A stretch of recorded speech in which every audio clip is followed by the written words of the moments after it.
कि यदि आपने भोजन को यानी भात को हाथ से परोस दिया ऐसे जल्दी में, तो जान लीजिए कि वो भोजन आपके खाने योग्य बचा ही नहीं।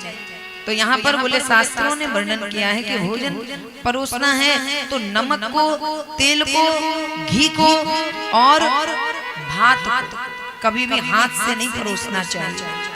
शास्त्र क्या कह रहे हैं? बोले इनको कभी भी हाथ से ना परोसे। क्यों?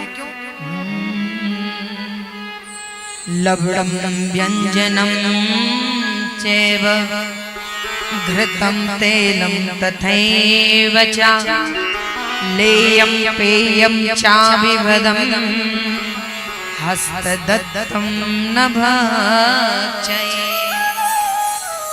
बोले तेल को कोई अगर जल्दी में जाए और बोले अगर वो सरसों का तेल लगाता होगा तो बोले लिया डिब्बे से और मिलाया और बोले पोतली खराब हो गया। बोले राम रस, नमक, लवण कहते हैं नमक को राम रस में कहते हैं। और यदि आपने ऐसे लेकर के ऐसे परोस दिया तो वो खाने योग्य नहीं बचा। तो क्या करिए? बोले डिब्बे से ही परोसे क्या जो पूरा आ जाए तो तरकारी भी खराब हो जाए?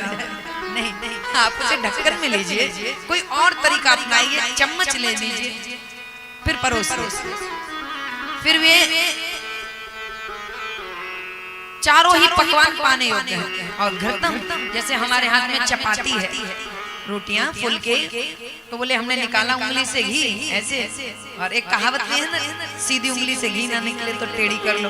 अब उंगली की कहावत ही छोड़ दो, क्या करना है? बोले चम्मच से निकालो फिर लगाओ। उंगली से निकाला तो त्याज्य हो गया, फिर आप उसे ग्रहण नहीं कर सकते। ये लिखा है धर्म सिंधु। और घी, तेल, नमक और भात, चावल जो ऐसे परोस दिए किसी ने तो फिर वो खाने योग्य नहीं बचे। और एक चीज बोले यदि आपके भोजन को किसी ने सूंघ लिया तो वो अशुद्ध हो गया, खाने योग्य नहीं बचा। भगवान के प्रसाद को सूंघना नहीं है। प्रयोग में आने वाली किसी भी वस्तु को सूंघना नहीं। नाक गया कोई, किसी ने थाली में ठोकर मार दी तो बोले फिर वो खाने योग्य नहीं बचा है, उसे त्यागना पड़ेगा। इसीलिए शास्त्रों ने नियम बनाया है। क्या? मुनिवर जी कहते हैं कि भोजन की थाली सामने आए तुरंत पा जाओ, ना तो किसी का पैर पड़ेगा, ना कोई नाकेगा, ना कोई सूंघेगा। थाली आई के पा जाओ। बोले सतम विहाय भोक्तव्या सहस्त्रम स्नानमाचरेत लक्ष्यम विहाय दातव्य कोटिक त्यक्त्वा हरिम भजेत। अर्थात बोले 100 काम छोड़िए, थाली सामने आ गई, कितना भी जरूरी काम कर रहे हो, भले ही किसी से बात कर रहे हो, काट दो, भोजन करना है बाद में करेंगे। तुरंत भोजन खाओ उस समय। और बोले उससे भी ज्यादा जरूरी क्या है? उससे भी ज्यादा जरूरी है स्नान करना।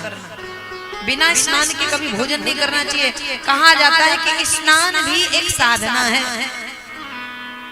यदि आपने स्नान करते समय गंगा मैया का स्मरण कर लिया, हाथ में जल लिया और बोले जल लेकर के आपने गंगा मैया का नाम लिया, जानवी जटा शंकरी विष्णुपदी गंगे भागीरथी, और बोले नहाने वाले पानी में डाल दिया तो जान लीजिए आपका जो नहाने का जल है वो गंगा जल बन गया। ये वचन दिया था भोले बाबा को गंगा मैया ने स्वयं। तो स्नान भी क्या हो गया? साधना हो गया। और बोले लक्ष्यम विहाय दातव्य, कि और भी अधिक जरूरी काम कर रहे हो, उससे भी अधिक जरूरी क्या है? बोले दान करना। यदि धन नहीं है तो आप श्रम दान कर दीजिए। मान लीजिए आपके पास धन नहीं है पर दान करने की आदत जरूर होनी चाहिए। आपके पास धन नहीं है तो जाइए श्रम दान करिए। ऐसी जगह पर देखिए क्या जरूरत है हमारी, हम क्या कर सकते हैं, और जाकर के वहां श्रम कर दीजिए, मेहनत कर दीजिए, कोई काम कर दीजिए। और फिर बोले कोटिक त्यक्त्वा हरिं भजे, उससे भी अधिक जरूरी है भगवान को भजना। किसी भी स्थिति परिस्थिति में बोले भगवान को भजना नहीं भूलना।